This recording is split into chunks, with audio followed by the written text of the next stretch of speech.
taking a few deep breaths. And just for the next 10 to 15, 20 minutes, a deep dive within yourself. In fact, on an occasion like full moon, it's not even like one has to say that much. Just in this time, already a lot of harmonization happens.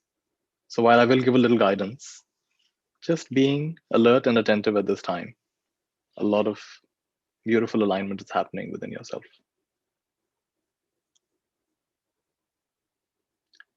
So we are also live on YouTube now and welcoming all our friends.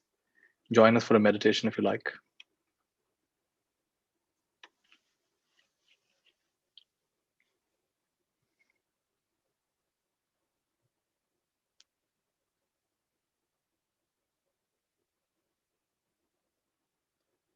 What does the experience of this moment feel like?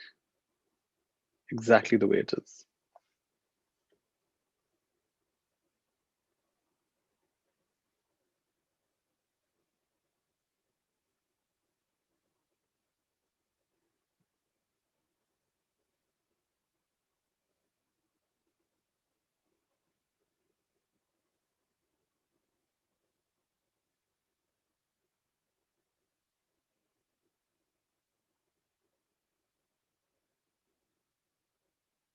When you can be present with your experience, even momentarily, even for 3 seconds, 5 seconds, 10 seconds. You see how simple it is, just being.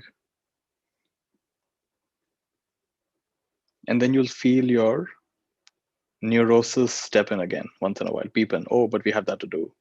Oh, but isn't it late? Oh, but you should be sleeping. Oh, something or the other peeps in. And instead of getting pulled away and sucked away by it the way we normally do in our day, just let it arise and pass away by itself. Your life is actually incredibly simple. If you don't believe everything the mind says, mind stands for mostly inaccurate neurodrama.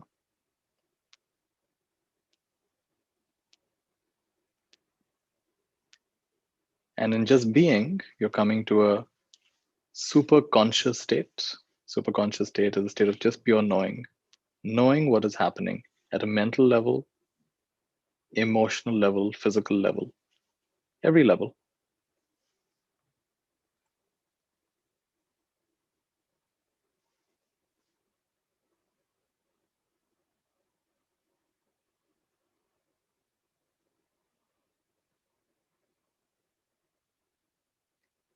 And there's a very real beauty in the uninterpreted moment, unevaluated moment, just the way it is.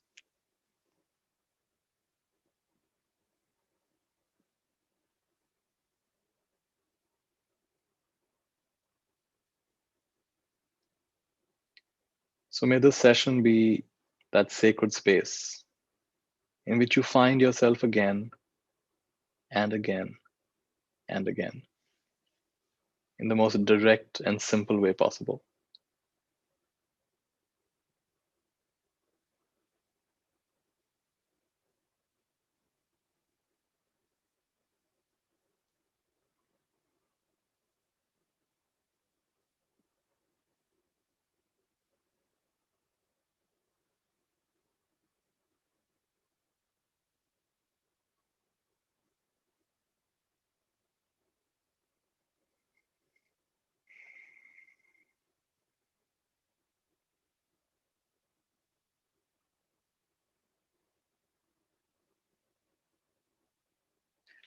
And I'm pressing that magic button in your being, which allows all the tiredness, all the stress to just start evaporating, just start escaping.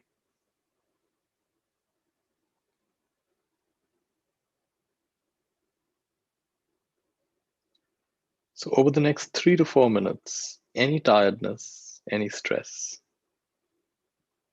locked up anywhere in the body or mind will just start evaporating, just start escaping.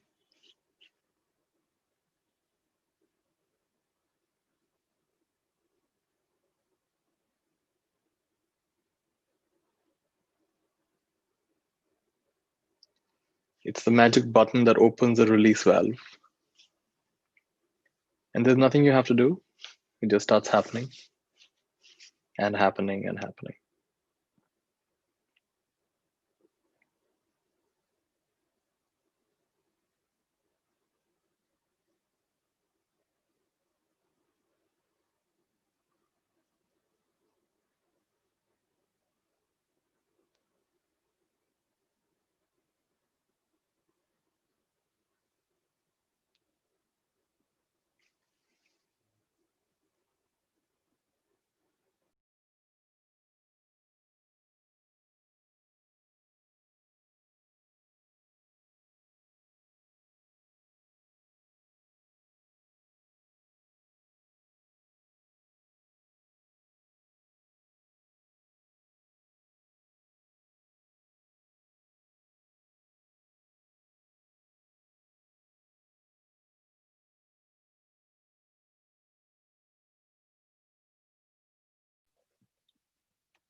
And releasing deeper and deeper, quite effortlessly.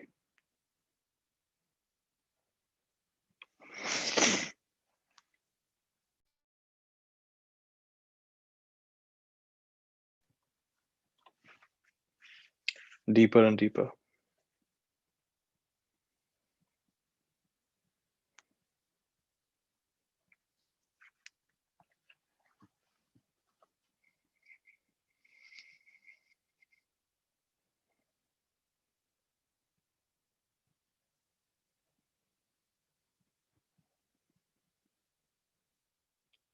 It's quite normal to oscillate between moments of clarity, awareness, just pure being, and back to being lost in a thought.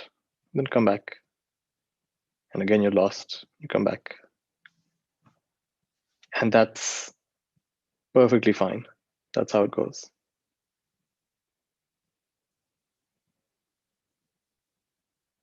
Don't fight that oscillation. Relax into it.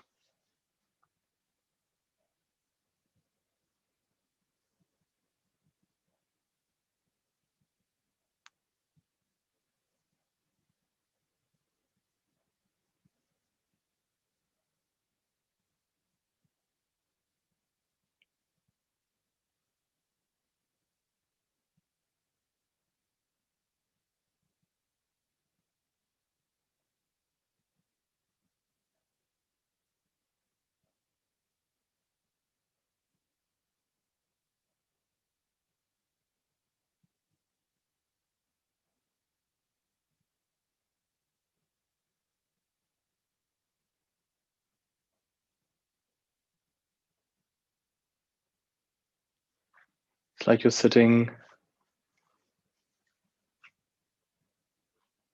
under the full moon, enjoying the pure rays of the full moon, filling you up. A special kind of beauty, kind of simplicity, which just illuminates your life, makes everything super clear.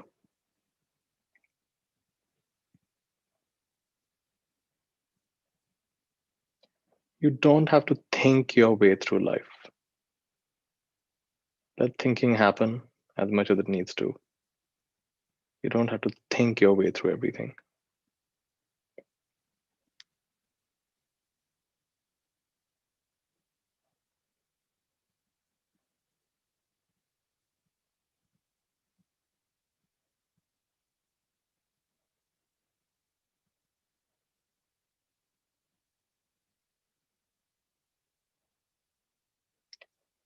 Much of our life tends to be along the horizontal dimension, which is past, present, future. Much of our life tends to be along the horizontal dimension. It's occasions like this, the full moon, that we get a chance to explore our vertical dimension, which is just being.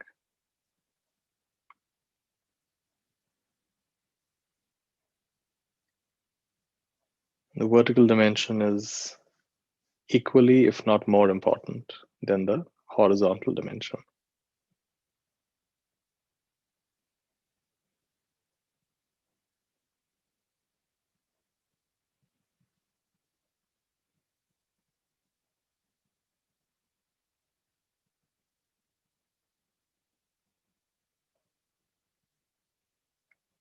Vertical dimension is about your own being. It's not about becoming. It's not even about understanding. It's just being.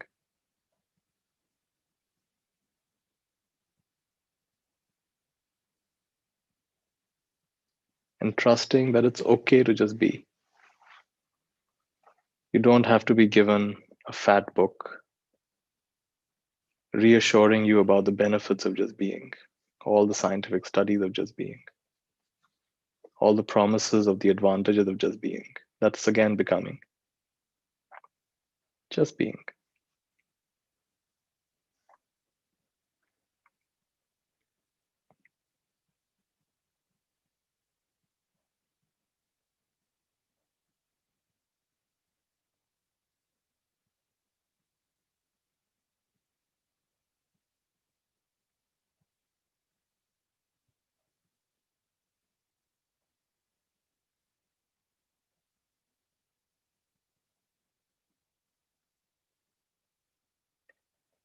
Like a really pure pearl of light lighting up your heart.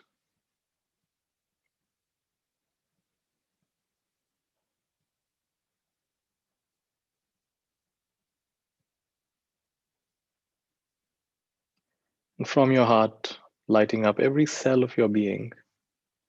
Just like as the sun goes down, all the homes in the city, the lights come on little by little. The whole city lights up. The same way, every cell of your being is lighting up, borrowing from the radiance of your heart.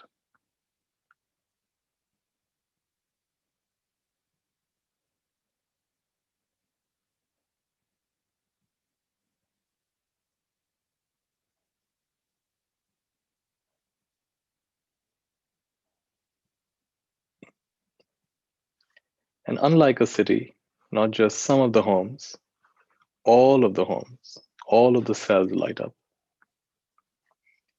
The way a stadium is floodlit, your inner being gets floodlit. It's a very beautiful light, the light of being.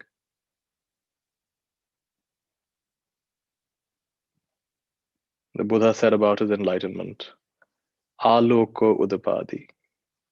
Aloko means the light, a light arose.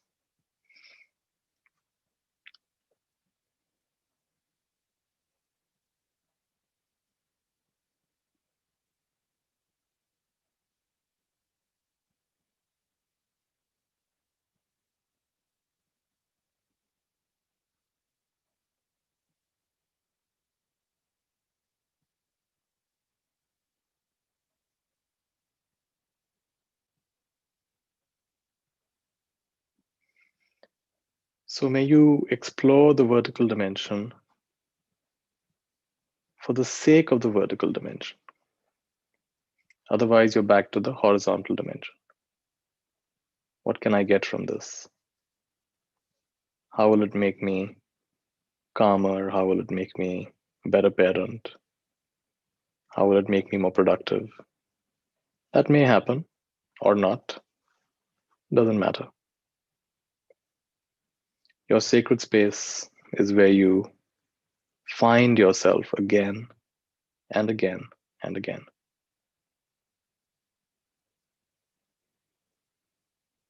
And that is quite sufficient. Nothing more is needed.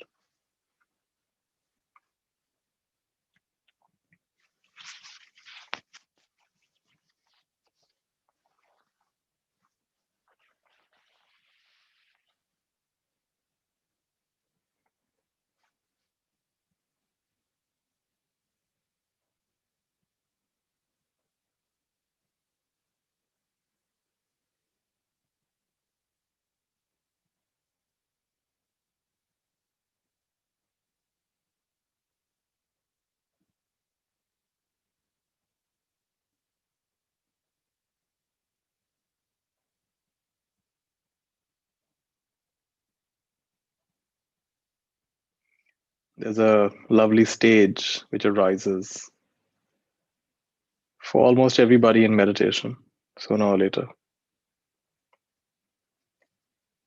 where you can almost hear the hum of all your cells. One of my teachers called it the sound of silence. The sound of silence.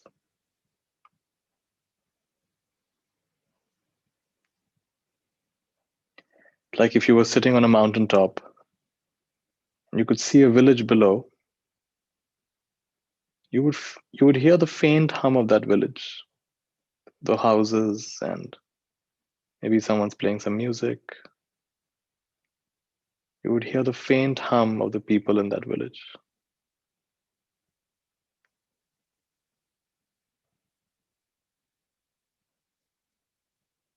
In the same way, this community of trillions of cells continuously communicating with each other, they also have a hum, the sound of silence. It's a pretty tangible thing.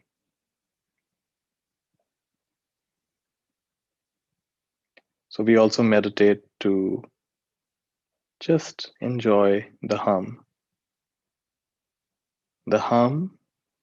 of all your cells communicating with each other. It's very faint, but it's definitely accessible.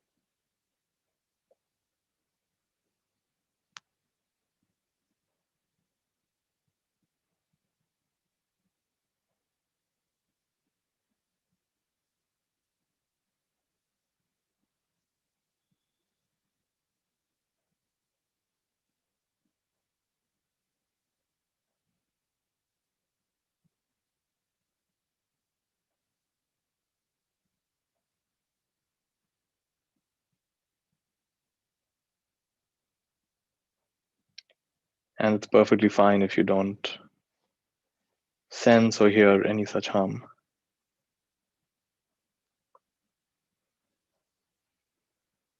That'll become available when it needs to.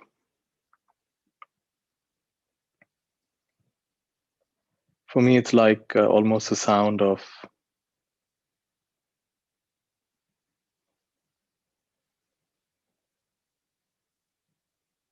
a very subtle sound of Om.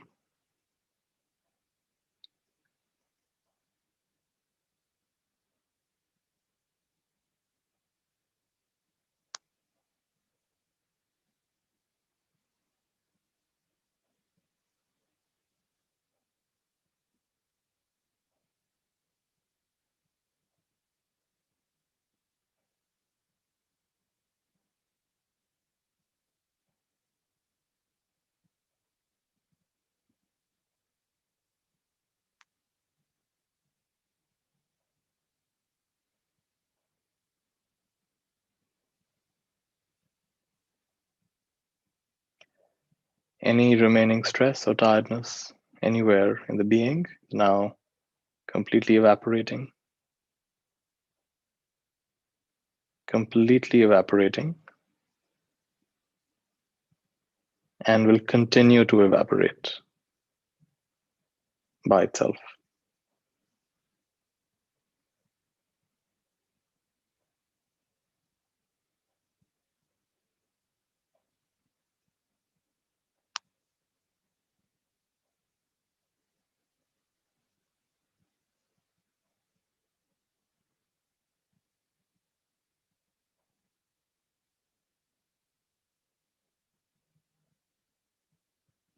I'd like us all to take 3 slow, deep breaths.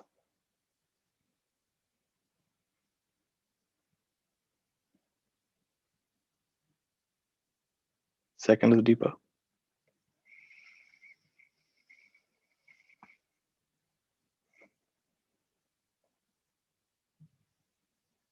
And third is super deep.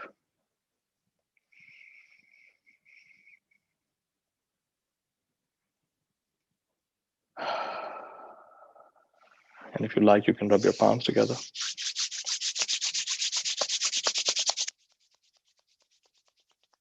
Wiping them over your eyes,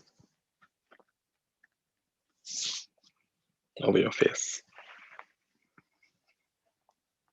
Very nice.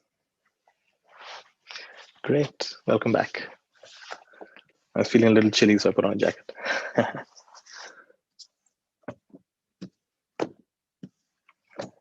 So we'll intersperse our meditations with a little reading, and we'll go back to meditation again. So I want to read from a book called A Course in Miracles Made Easy by Alan Cohen.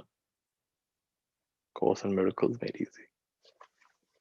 I really love the way Alan Cohen writes, and he really simplifies the teachings of the Course in Miracles. Can I invite Kalpana Iyer to give me a random page number? Just type it in the comments.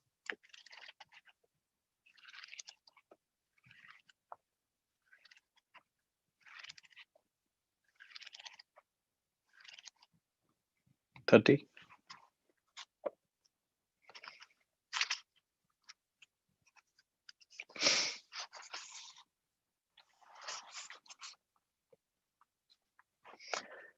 So this is chapter 5. While presenting a program in Spokane, Washington, I connected with my friend Aldrin Krull, a dedicated ACIM student. ACIM stands for A Course in Miracles. Aldrin didn't just talk the course, he lived it. One day when I needed a ride to a meeting, Aldrin kindly offered to drive me. Before I was to meet him, I had a massage, during which I fell asleep. And I woke up after the time that we had agreed to meet. When I finally arrived at our meeting point, Aldrin had given up waiting and gone home. I felt terrible about making him wait and missing my appointment with him. When I saw Aldrin the next day, I told him, I'm so sorry, I inconvenienced you. Then I waited for his punitive response, but it never came. Instead, Alan smiled and told me, no problem. Would you like a ride anywhere today? Aldrin's response reversed the laws of the world and applied instead the law of miracles. According to a worldly mindset, someone who's been stood up would be offended and say, the heck with you. I'm not going to put myself out again, only to be let down. Find your own ride. But Aldrin took an altogether different approach. He demonstrated to me that what I believed was my sin that had hurt him actually had not. He was a true teacher of God.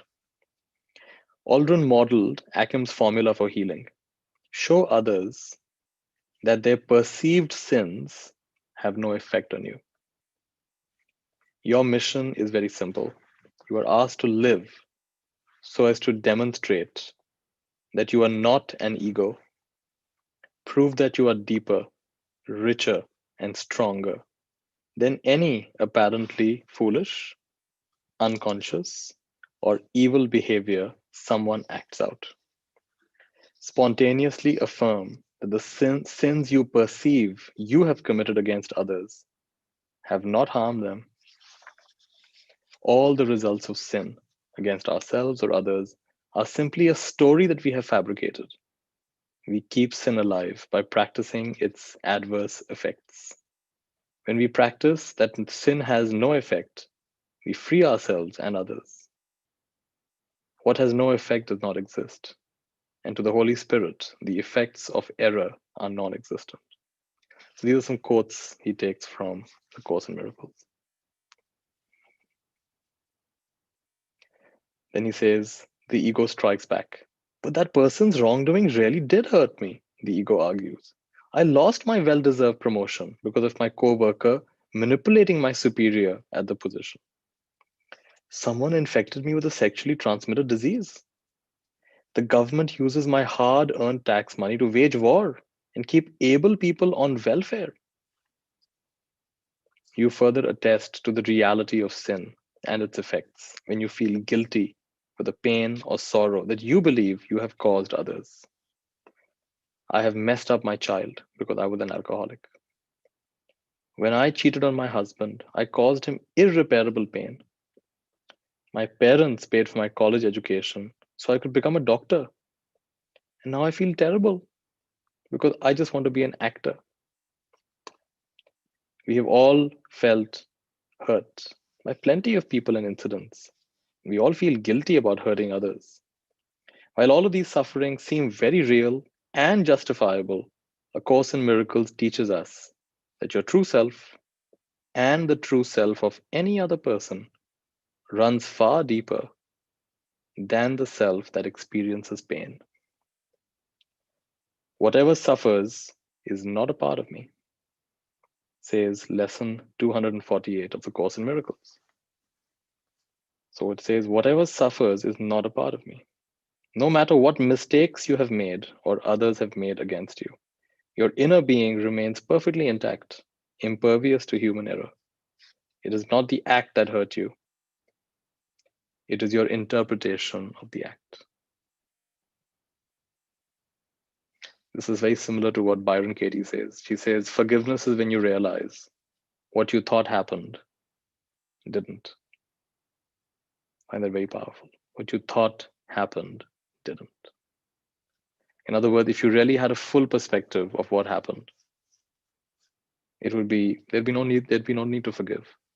The word forgiveness would not even arise. There's nothing to forgive. Just as you chose an interpretation that hurts, you can also choose one that heals. I can elect to change all thoughts that hurt. What a powerful statement. I can elect to change all thoughts that hurt. Akim, which is A Course in Miracles, assures us that there is nothing you could do that could cause you to lose the grace of God. For me, God is grand overall design. That would force life to punish you or to require you to suffer in any way. No matter what bleak identity or obligation the world lays over you, you remain innocent, you remain absolutely lovable and deserving of only good. You remain as God/life created you. In other words, you are made from holiness, created in kindness, created as helpful, and created as perfect. To be healed and happy, you must seek, find, and affirm evidence for your innocence. This can be difficult.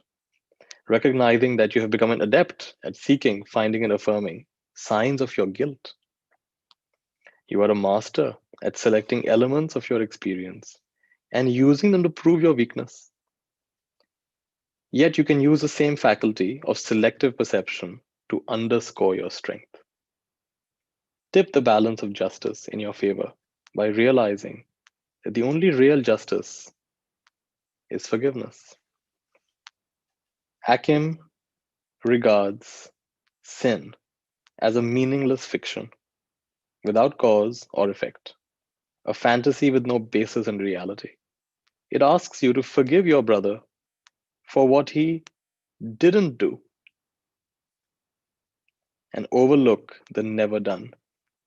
Release your brother and yourself from the illusion that his/her actions can determine your happiness, determine your experience.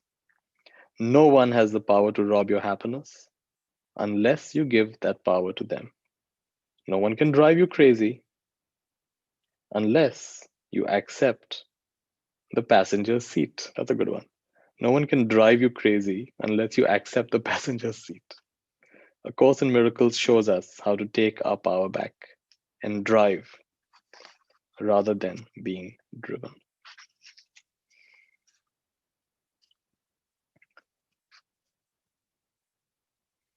During my high school years, I walked to school every morning with my buddy George.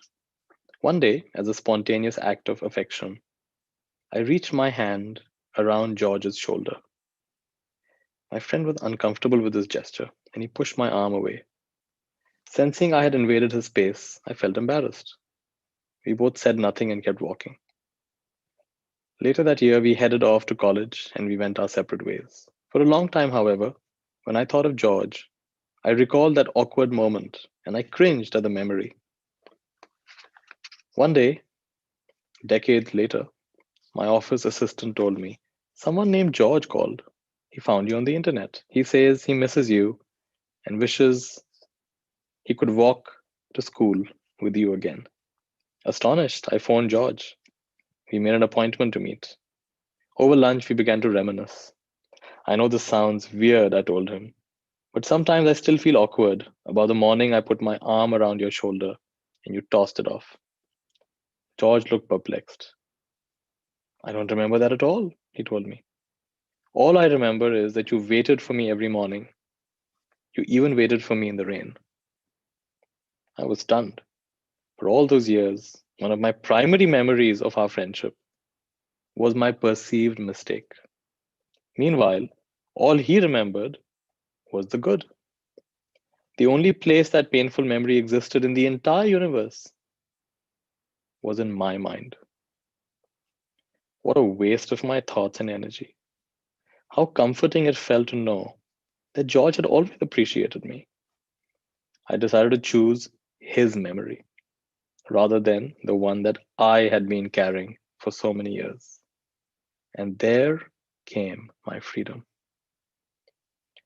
But what if George did not forgive you? Ego jumps in and asks. What if he had felt embarrassed by that act or hurt by a more serious one? And he resented you and refused to talk to you for the rest of his life? What if you both went to your graves angry at each other and heartbroken? In brackets, he says, ego always has a way of dramatizing, how do you pronounce this?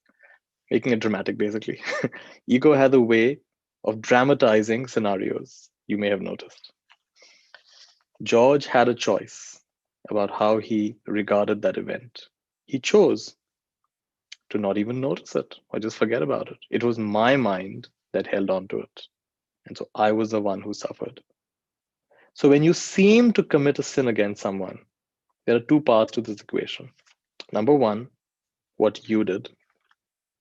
Number two, how that person thinks about it. What you did is simply an act without any inherent meaning. I have given everything I see all the meaning that it has for me. This is the second lesson of the Course in Miracles. Course in Miracles gives you one lesson for the whole year. So second lesson is, I have given everything I see all the meaning that it has for me. How that person thinks about the act determines her experience of it. If she chooses to feel hurt, angry, resentful, that is the experience she will live in. If she chooses to forget about it or dwell instead on appreciative memories, she will live that experience. You are responsible for your action. The other person is responsible for their interpretation of your action and their subsequent experience. We have had billions of moments of experiences. The moments you give your attention to are the ones that generate your current experience. When you focus on painful memories, you create a painful past and drag that into the present. When you focus on joyful memories, you create a joyful past and you experience peace and fulfillment in the present moment. A client told me, I'm haunted by my past. And I told him, your past has no power to haunt you. You are haunting yourself by focusing on a past that hurts.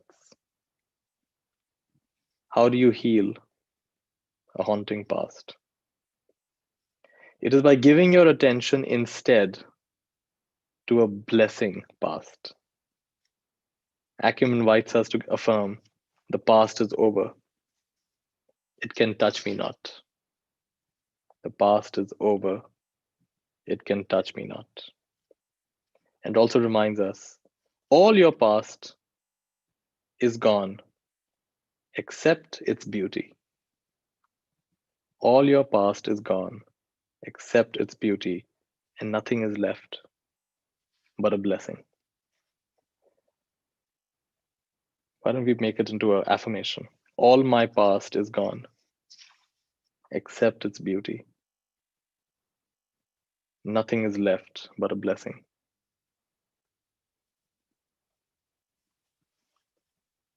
But Nithya, what about terrible crimes against children or animals done with the intent of cruelty? How can there be another interpretation of such sins? This is something I get quite often, and I'm not here to convince you, but let me tell you from my experience of having actually met such people. For example, I have a friend in New York who deals with animals who've been tormented. For example, she rescues horses who have been terribly tormented their whole life. They've been left to starve, or they've been beaten quite badly. And she rescues these horses. And it's fascinating. I have a friend who suffers from PTSD, post-traumatic stress disorder, from being in the Iraq war. He says the only place he gets peace is with these horses. So horses have the ability to, they've been traumatized by humans, but now they've become healers of humans. In this space, people come and the horses begin to trust that they can be better humans than the ones they've seen in the past. And these horses become therapeutic animals. I find it so powerful that humans tormented these horses, and these horses are now helping humans heal. And same with children as well. There are certain children who are destined to become very powerful healers.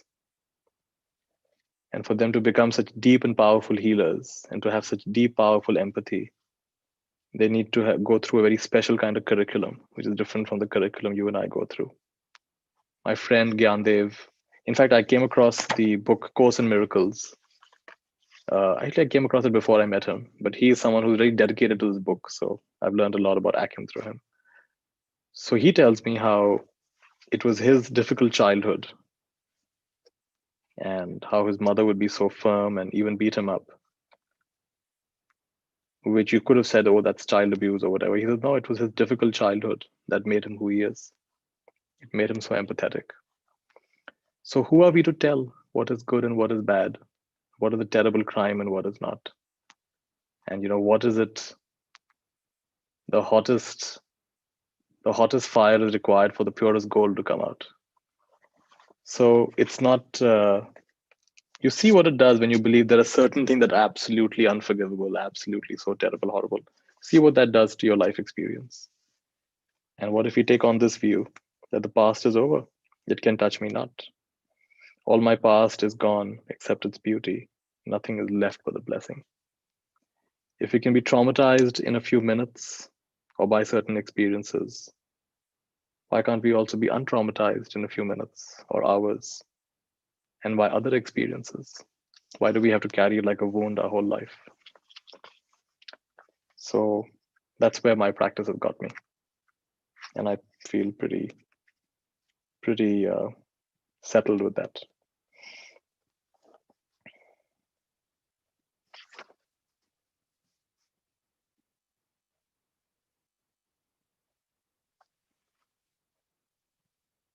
So here's one more story before we get into our next meditation. I heard a story about a woman called Maria, who was reputed to speak with Jesus regularly. An old priest heard about Maria and sought to discredit her. He went to Maria and told her, I heard that you talk to Jesus. That's right. Well, the next time you talk to Jesus, would you ask him what was the sin I committed when I was in the seminary? Seminary is where priests get trained. I will ask him, Maria replied. Come back in a week, I will tell you. The priest departed, smug that he had foiled the impostor's ruse. A week later, the priest returned and asked Maria, did you speak with Jesus this week? Yes, I did. Did you ask him what sin I committed when I was in the seminary? I did. What did Jesus say? The priest sat back, arms crossed. He said, I forgot. God has no memory of our sins because he was never aware of them in the first place. God does not forgive because he never has condemned. Forgiveness is required only by those who have condemned. If condemnation has not entered your consciousness, forgiveness is meaningless. It is unnecessary. The Course describes forgiveness as the final illusion. It is the illusion that undoes all the illusions that preceded it. So, if you wish to be like God and experience the deep soul satisfaction that godly beings enjoy, you need to sharpen your forgetting skills. Did you ask him what sin I committed when I was in the seminary? I did. And what did Jesus say? He said, I forgot. I love it. All right, great. So we need to sharpen our forgetting skills. All right, let's get into another meditation. Sit quietly.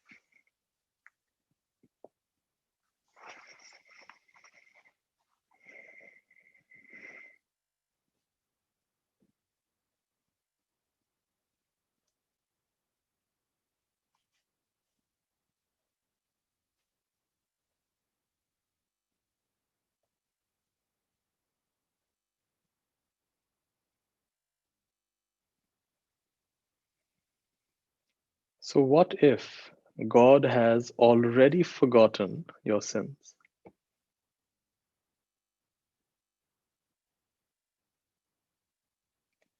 Why are you still remembering them?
Let's stay with this beautiful affirmation.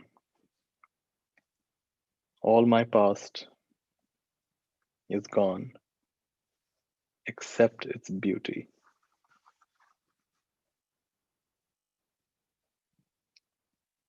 Nothing is left but a blessing.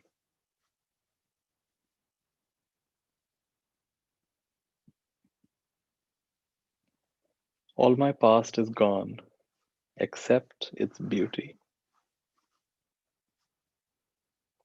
Nothing is left but a blessing.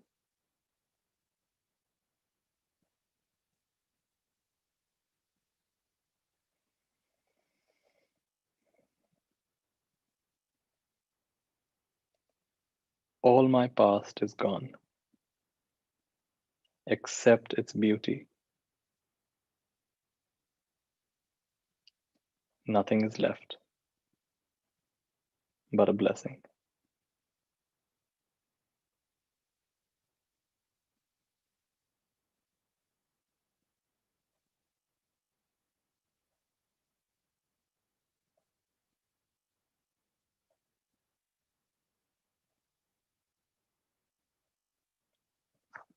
So when you finally go up to God, or whatever your version is of that, you start talking about all your sins,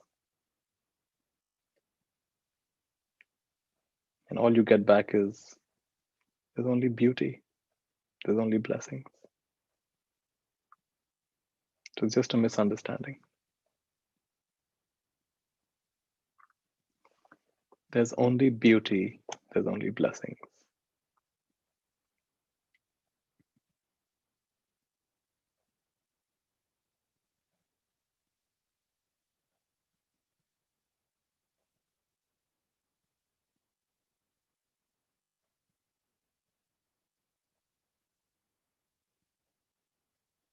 Your sacred space is where you can find yourself again and again and again.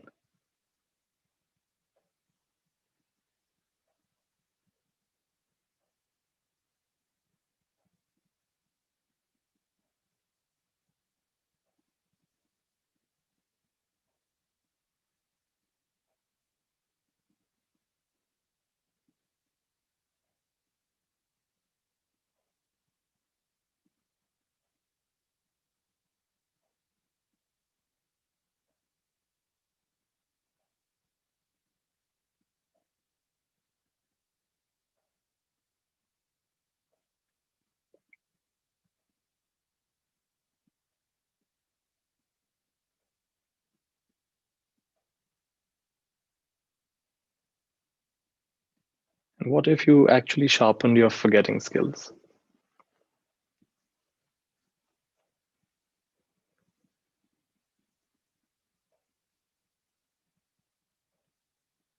Just like Alan found that his friend George only remembered the good times, and he was needlessly carrying a burden all those years.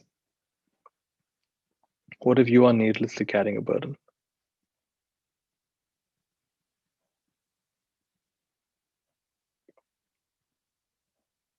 And it's okay.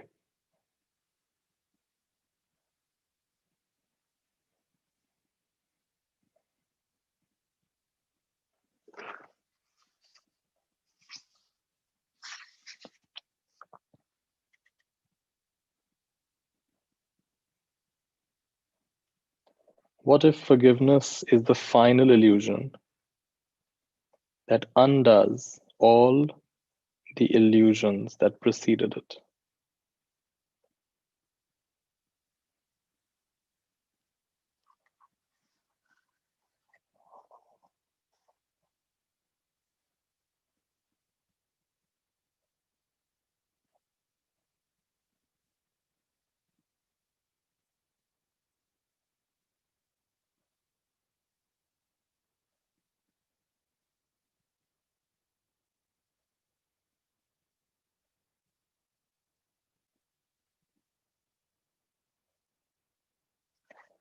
So while your horizontal dimension of past, present, future seems to get affected by what happened, what you did, they did, your vertical dimension remains forever unaffected. And your vertical dimension runs deep, the dimension of being. As a being, you are forever untouched.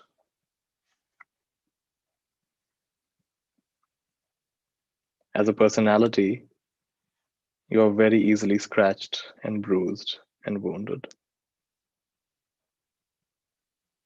And are you going to identify yourself primarily as a personality or as being?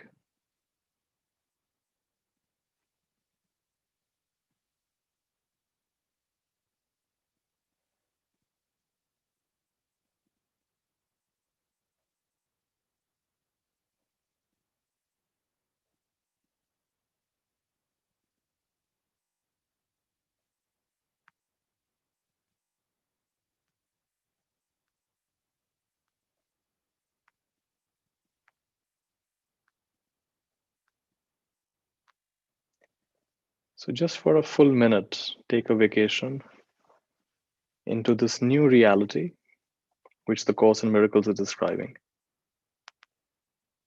A reality where there is no sin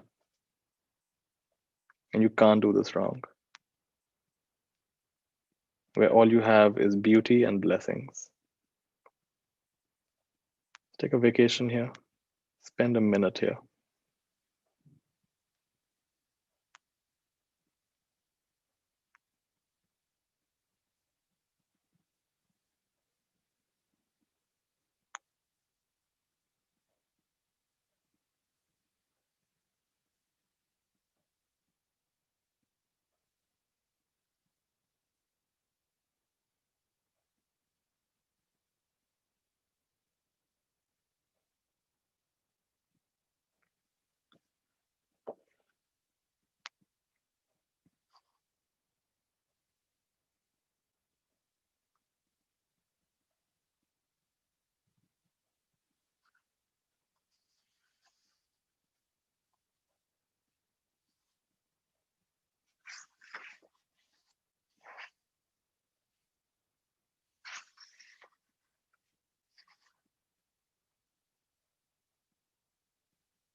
My past has no power to haunt me. I haunt myself by focusing on a past that hurts.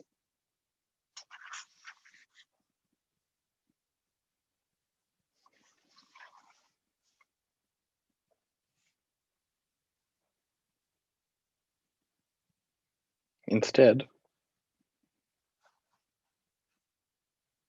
I can give my attention to a blessing past. I heal my haunting past by giving my attention to a blessing past. I heal a haunting past by giving my attention to a blessing past.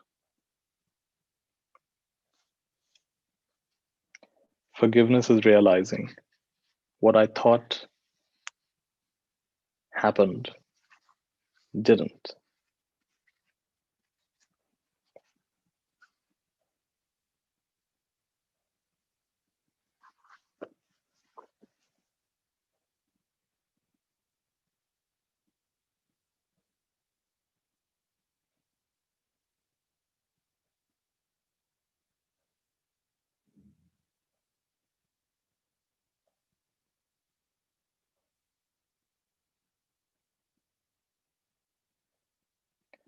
And so, in this vertical dimension, there is no sin, there is no forgiveness, there's no scorekeeping, there's no cause and effect, there's no karma either. This is the ending of karma. Karma only applies to personalities, not to presence. Presence destroys karma.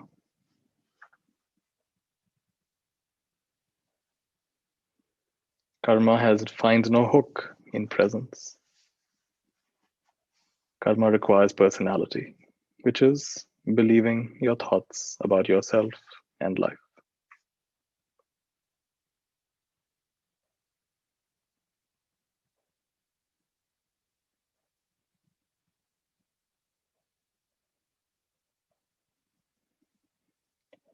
All that remains is beauty and blessings.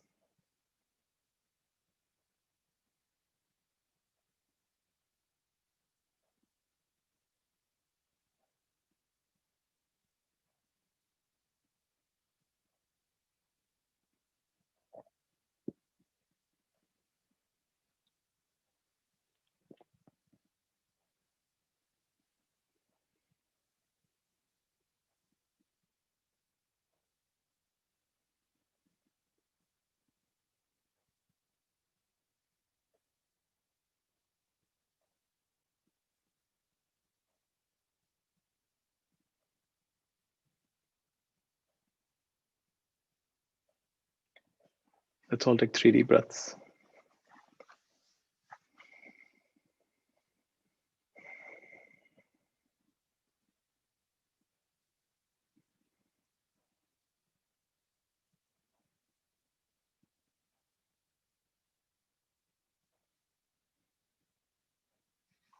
And if you want to, you can rub your palms together. Bring them over your eyes. Over your face. Very nice. You can open your eyes if you like. So beautiful. Loving this reading.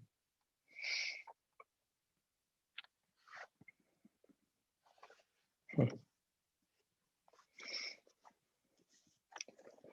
have a few other books, but I want to just stay with this book today. Let's not mix it up too much.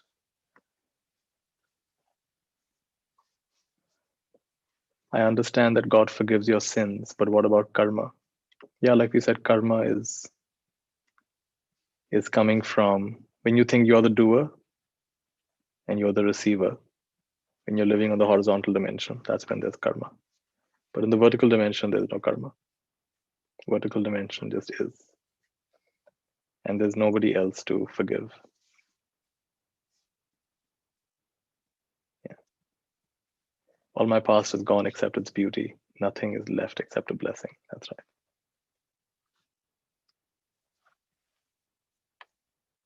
Hira's raising her hand. Do you want to speak, Hira? Unmute yourself. Or did you accidentally raise your hand?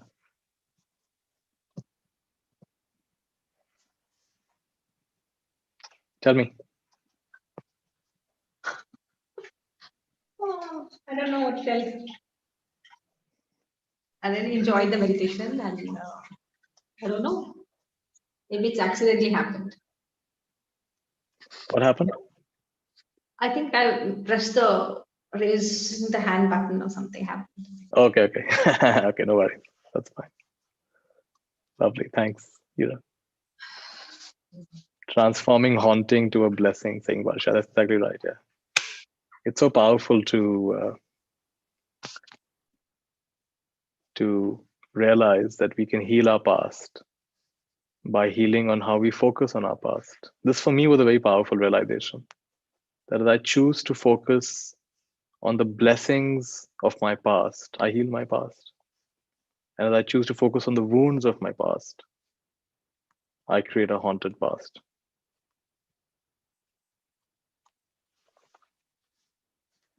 Does one stop responding/reacting even when being misrepresented or falsely spoken about to others? I have an interesting question for you, Pragati. When has anyone spoken truly about you? When has anyone perfectly represented you? This is actually a very interesting question. Has anyone perfectly represented you? Have even you perfectly represented yourself? Is anyone capable of perfectly representing you? And what you're calling falsely represented, is it really that false? Are you completely that innocent? If they call you stubborn or they call you lazy or they call you, egotistical, maybe there's some truth in that also, isn't it? So it's all right. People who has ever represented me correctly and who has also ever misrepresented me? These are interesting questions to ask ourselves.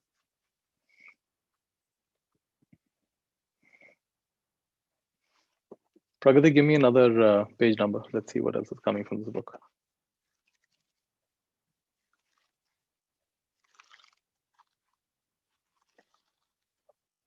Page 3, that'll be the introduction, but let's try.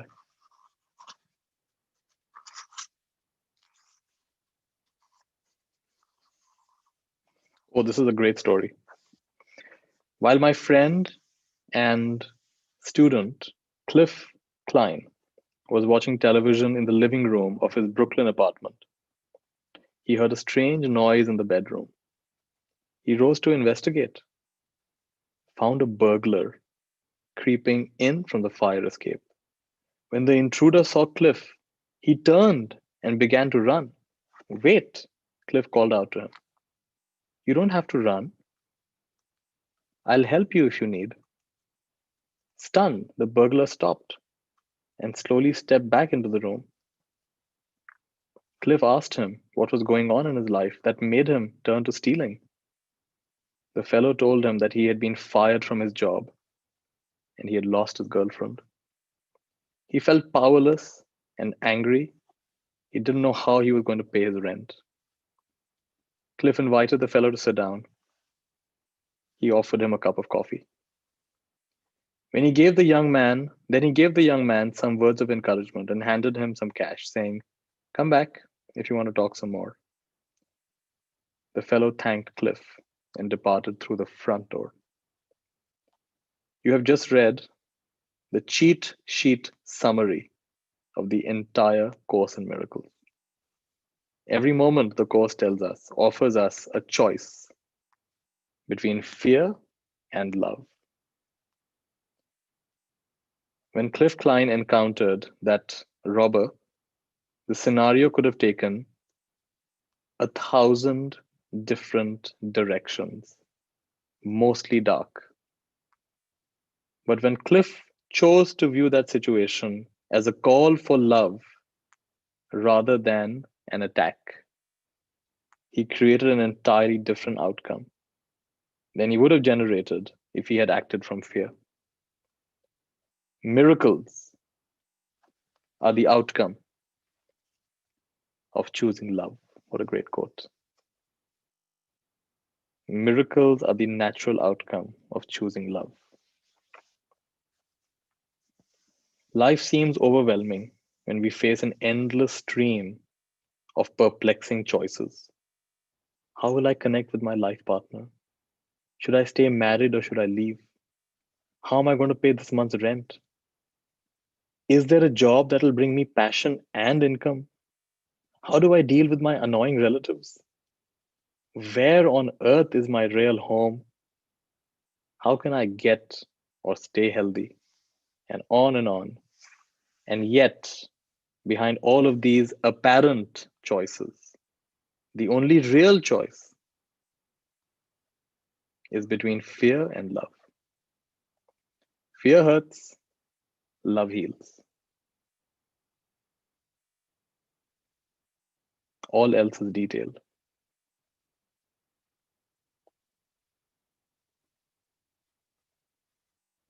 I'm getting reminded of a dream I'd forgotten about. I had a dream which said, it was a dream last night, and it said, arguments divide, listening unites. Yeah, that was my dream. Arguments divide, listening unites. So, behind all these apparent choices, the only real choice is between fear and love. Fear hurts, love heals. All else is detailed. The fearful mind spins a web of complexity that makes the hardships of the world seem inescapable. A Course in Miracles tells us that life does not have to be so hard, and that the world that the fear has fabricated is entirely escapable. Boil every choice down to what heals versus what hurts. Respond to fear with love, and you will find the peace that you seek. And they're taking a quote from the Course in Miracles. It says, there are two teachers only. Those, there are two teachers only who point in different ways, and you will go along the way your chosen teacher leads. There are but two directions you can take while time remains and choice is meaningful. For never will another road be made except the way to heaven. You choose whether to go toward heaven or away to nowhere. There is nothing else to choose.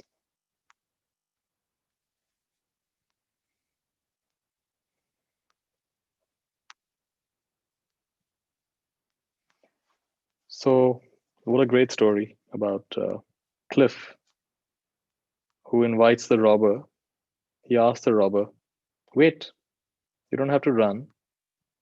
I'll help you if I can. Stunned, the robber stops, slips back into the room.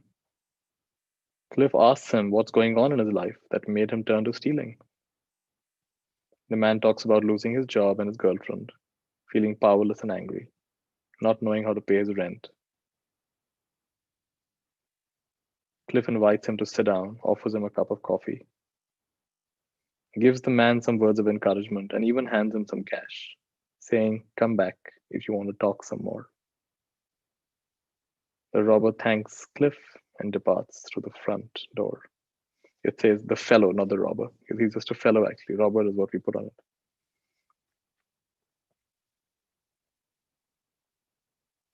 Miracles are the natural outcome of choosing love.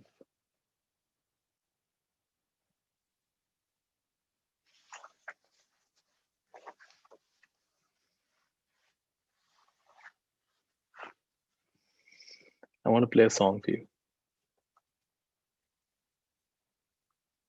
Let me first find it, my laptop.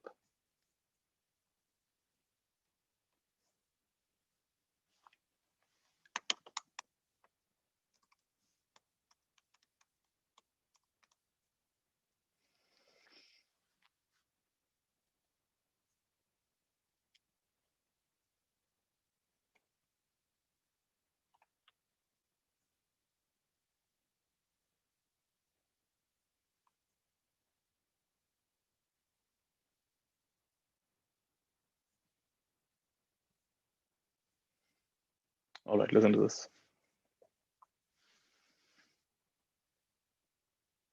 Great song.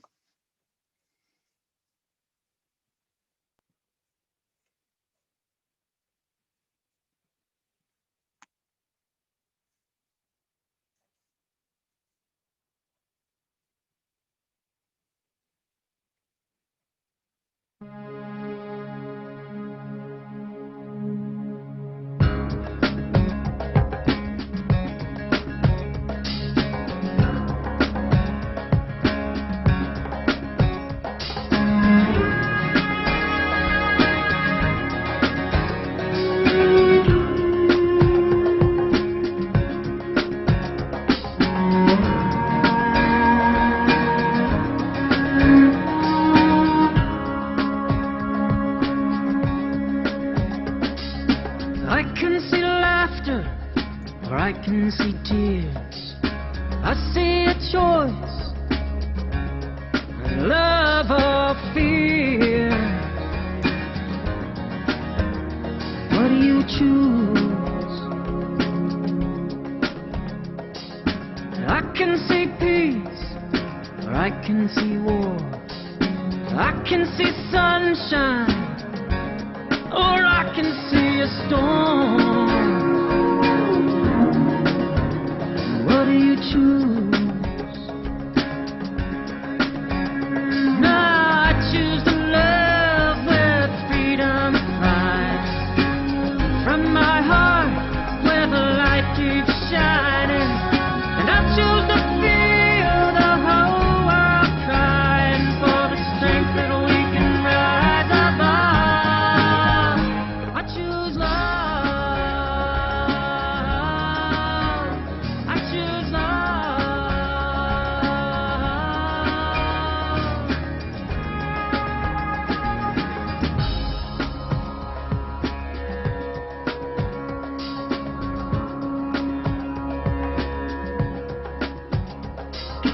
I can see sharing, or I can see greed. I can see caring, or poverty. So what do you choose? I can see gardens, or I can see bombs. I can see life or death coming on strong. So what do you choose? Now I choose to love with freedom flies from my heart where the light keeps shining, and I choose to feel the whole world crying for the strength that we can rise above. I choose love. Great. Lovely song. All right. So someone's asking about, I'm sorry, Shubro, about your accident. Yesterday, while waiting at the signal, my car got hit by a speeding truck and I was left with a damage of 25,000. How do I deal with love? How do I heal it with love and not get hurt by fear? How to react to such a miracle? I'll tell you an example of someone who had a similar experience. He came out of his office and his car had been damaged. Somebody had literally, and sometimes people reverse badly or they park badly, and his car had gotten damaged. And right away, he could feel his face getting hot and anger coming up, and who's done this? And he right away realized that if he keeps going in this direction, it's really not going to help anybody. So he made a mental note. He's okay, now, whatever the cost is of fixing this damage, I'm going to get back 10 times that amount from an unexpected source. So he goes to the garage and he figures out whatever the price is, whatever the amount is that he has to spend. And so this is called redirecting your energy, right? So now you can keep on focusing on how unfair it is, how bad it is. I mean, really, come on, why can't people drive carefully? What's wrong with them? And you can keep on focusing on that and look what that does to your energy. Or you can say, all right, this has happened. And let's just assume, like you said, miracle. Let's just assume this is also a miracle. I just can't see it yet. You challenge yourself. I wonder from what unexpected source I will earn back 10 times what I've had to spend for this repair. And he actually did that. And whenever he'd look at that scratch on his car, he'd say, yeah, I wonder where those 10 times that much is coming from. I wonder where it's coming from. And he kept redirecting his energy again and again and again and again. And sure enough, in a few months, he got a brand new idea in his business, and he shared with his friends, and they liked it, and he went ahead. And a little while later, he had earned enough to not only 10 times of the damage, he had earned enough to buy a brand new car, right? And that's an example of redirecting your energy. So, of course, you don't have to do that. You can continue feeling sad and upset. But I recommend don't stay there for too long. I recommend shift your energy towards, like, for example, whatever damage your car took, the fact that you're still here, you've joined our session today, which means you're still alive, which means you haven't had any significant loss of life or limb. I mean, that's worth a lot more than 25,000, right? So it's what happened was a speeding truck hit your car, you had to pay 25,000. That is the fact. But this fact can be interpreted in a million different ways. And some of those ways have to do with fear, and some of those ways have to do with love. And now, if you have a choice, this is the only choice you have. Are you going to spin a story based on fear? Are you going to spin a story based on love? And that's what you got to ask yourself. And so, our work is to continuously keep on noticing how we are creating our own heaven and we are creating our own hell. The act by itself was just an act. Yeah, it was unpleasant, but it was just an act. Everything after that is a story that we are telling. And so, why not? 25,000. So, I wonder where you're going to get your 2.5 lakhs from. I wonder where that's coming from. That's what I would offer you, right? That might help you shift your energy. So, try that, see if that helps. Tizzy is raising a hand. Go ahead, Tizzy. Want to say something? I don't know if you accidentally raised your hand, but go ahead.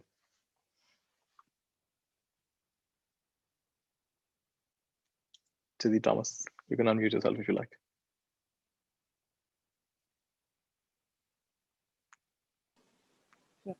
I did not raise my hand. All right. But you want to say something? We're about to end. How was the day? How was the session for you? Oh, amazing. I think I was a part of the 5-day workshop also. Oh, right. Good. It's been a blissful 3 hours. So, it's a first for me. So amazingly astounded by the wonderfulness of it all. Isn't it great? Yeah. So thank you very much. Let me pull a Buddha doodle card for you. I'm going to shuffle. I'm going to shuffle my deck and tell me when to stop, and that'll be the right card for you. And chances are for many other people.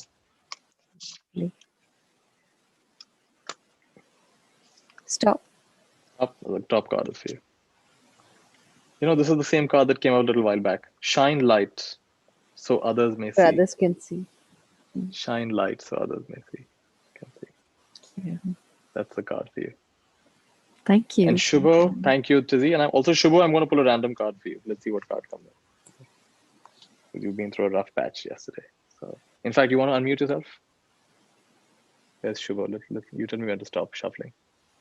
SHU. Yeah, Shubho. Unmute yourself, Shubho. Tell me when to stop shuffling.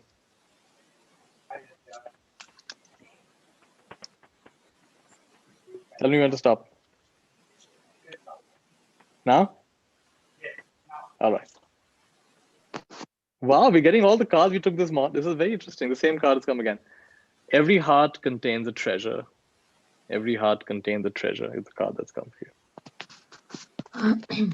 Every heart, and I would even say every moment and every experience contains a treasure. So to ask yourself, what is the treasure in what happened, even though it is unpleasant?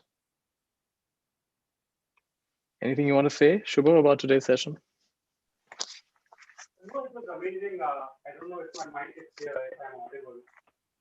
I can hear you. I guess I went very deep and I really like the word like nothing from the past but only blessing and all my past is gone but the beauty. It's amazing. Like that's like a key affirmation that I would definitely take.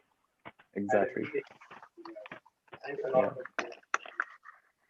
yeah, I mean, I'm just so glad that despite, I mean, an accident like that can really, mess someone up. And the fact that you're okay, you're able to join the call today. People can get very bad whiplash and things like that. And so it's good that your car was able to. A lot of gratitude to your car and the manufacturers of your car. I was seeing a video the other day which showed how cars that were 50-year-old, 50 years back in a collision, how badly the driver would get injured in those days, and today how the car just learns to compact, it kind of absorbs the pressure waves of the impact. So we're so grateful to all these engineers and all these people who develop these cars that, despite something like that, chances are we walk out with quite okay. And so gratitude for that, you know. Nitya, I want a card read for me. Okay, wait.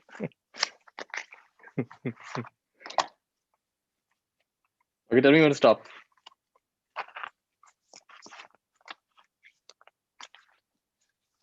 Okay, now. Stop. Okay, what's the card? It's just one word. It says trust. Beautiful card. Trust. looks a little bit like you as well. Those of you know Hira's hairstyle also like this. Okay. Thank you, Nitya. All right. All right. Good. Suprita is raising her hand. Suprita, go ahead. Hi, Nithya. Hi. I just wanted to share something since you played that song about choice. And Yeah. I was going somewhere in Sri Lanka, Mhm. and the driver of my car, I got chatting with him, and he was just chatting, asking him, "Is this your own vehicle?" And he said, "No, ma'am. I had my own vehicle 2 years ago, and I was filling gas at a petrol bunk. And these guys drove up, shot him, left him to die, and took all his jewelry, took his car. Okay, they thought he was dead, basically. Mm. And from there, I said, "Oh my God!" I mean, this was just a casual conversation. I was not expecting this. So I said, "Wow! I mean, what were your feelings? Were you angry? Were you?" He said, "No, ma'am. I realized that they were there because they had chosen to be angry. So I was very clear that I would not choose to be like them. Mm. So I completely chose Wow. to not be angry. And so now I met a wonderful French couple who've given him land, another Dutch couple who came in and gave him money to buy a house. And he said, soon I'm sure I'll have enough to buy a vehicle as well."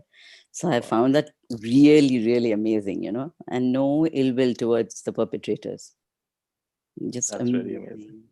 So just wanted to You're share. reminding me of I was teaching in South India, and there was a lady translating for me, and I found her so cheerful and jovial, and her eyes were shining, and she's such a chirpy, happy person. So in the break, someone told me, "Do you know that just a year back she was in a coma?" I said, "Really? What happened?" Uh, She and her husband were riding on a scooter, and there happened to be a big stone in the middle of the road, and the husband didn't see it, and their two-wheeler capsized, and they both had head injuries. They were both in a coma. She survived, and her husband died. Her husband died a year back. oh my God. She's so happy. She's so radiant.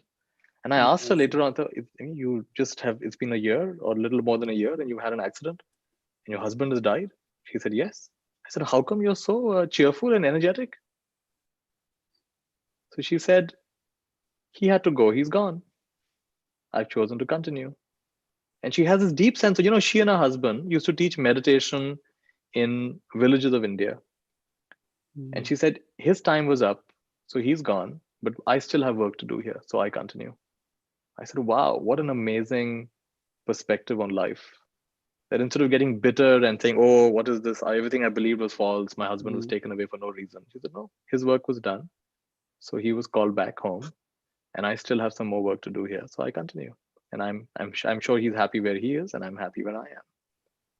So when you meet people like the driver you met and this lady that I met, they remind us that the human spirit, the vertical dimension of who we are, is far, far, far more resilient than we sometimes imagine when we are caught up in our personality or the horizontal dimension of who we are. And the Course in Miracles is reminding us that everything you've thought about yourself, all the so-called sins you've done. I love that story about the priest says, "Tell me what sin I committed in the seminary." He was so sure he made a big sin in the seminary.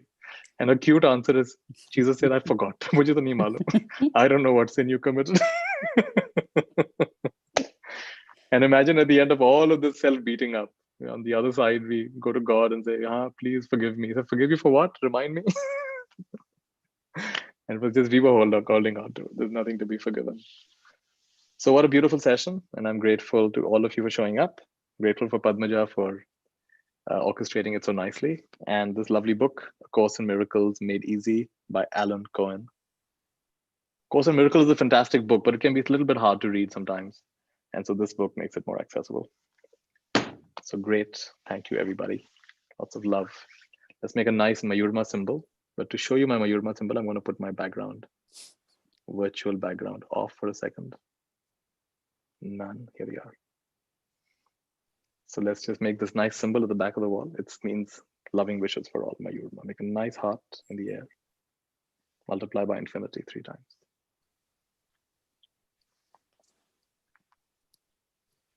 Come to your heart and let's say together, Mayurma. All right, be well. And as you sleep tonight, soak in all the nice full moon energies, waking up refreshed and nourished. Lots of love. And we're going to see some of you for the, I have an upcoming course in Jan called Awake. It's a 9-day course. So we'll see some of you as part of that. Take care, be well, good night.